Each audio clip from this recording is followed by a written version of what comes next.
আপনার যদি ফার্মাসি বিজনেসের প্রতি ইন্টারেস্ট থাকে বা আপনি যদি মেডিসিনের বিজনেস করতে চান সেক্ষেত্রে কিন্তু একটা ড্রাগ লাইসেন্স অবশ্যই আপনাকে নিতে হবে।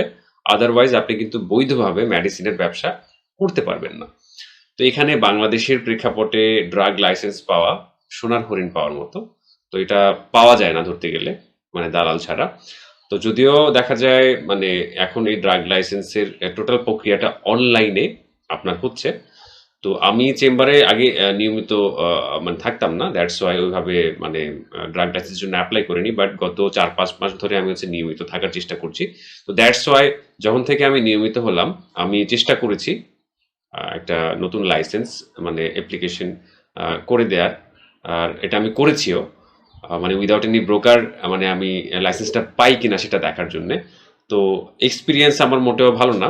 আপনারা একটা ভিডিও দেখেছেন অলরেডি, আমার চ্যানেলে আছে। আমি কিভাবে অ্যাপ্লাই করেছিলাম, টোটাল প্রসিজারটা আপনাদেরকে দেখিয়েছিলাম, কি কি কাগজপত্র লাগে এই বিষয়ে আপনাদেরকে ধারণা দেওয়ার চেষ্টা করেছিলাম।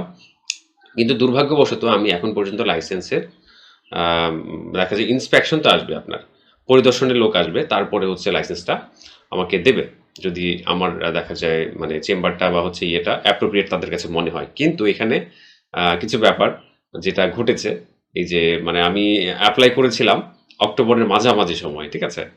তো 2 মাস আর কোনো খবর নেই।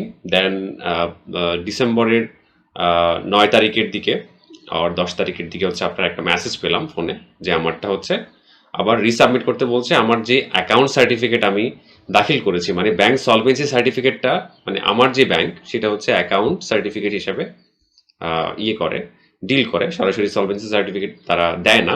তো আমি এটা অনলাইন থেকে নিয়েছিলাম। ইভেন যারা সাপোর্ট টিমে ছিল, আপনারা জানেন এই যে অনলাইনে মানে ড্রাগ লাইসেন্সের আবেদন আপনি যখন করবেন, সাপোর্ট টিমের নাম্বার কিন্তু ওদের ওয়েবসাইটে দেওয়া থাকে। তো তাদের সাথে কিন্তু আমি অনেক কথা বলেছি হোয়াটসঅ্যাপে, এগুলোর হিস্ট্রি আমার কাছে আছে।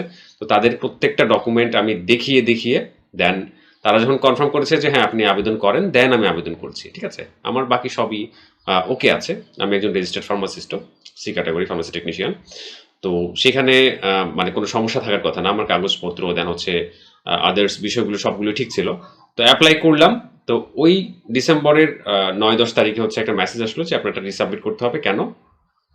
এটার কারণ হিসাবে দেখিয়েছে যে আমার যে ব্যাংক সলভেন্সি সার্টিফিকেট আমি যেটা সাবমিট করেছি সেটা নাকি ভ্যালিড না। তো সেখানে কমেন্ট করার একটা অপশন আছে। তো এখানে যিনি মানে যে সুপারিনটেনডেন্ট হচ্ছে আমার এটা করেছে তার নাম সহ আছে। তো তিনি এটা বলল। দেন আমি আবার ওনাকে মেইল করলাম, সাথে সাথে মেইলটাও পাওয়া যায় ওনার, কমেন্ট করার অপশন আছে। তো সেখানে আমি কমেন্ট করলাম যে আসলে আমার ব্যাংক তো এটাকে যেটা সলভেন্সি আপনারা বলছেন, আমার ব্যাংক এটাকে অ্যাকাউন্ট সার্টিফিকেট বলে। তো এটা কেন হবে না? তো উনি বললো যে এটার মধ্যে সাইন টাইন কিছু নাই, আপনি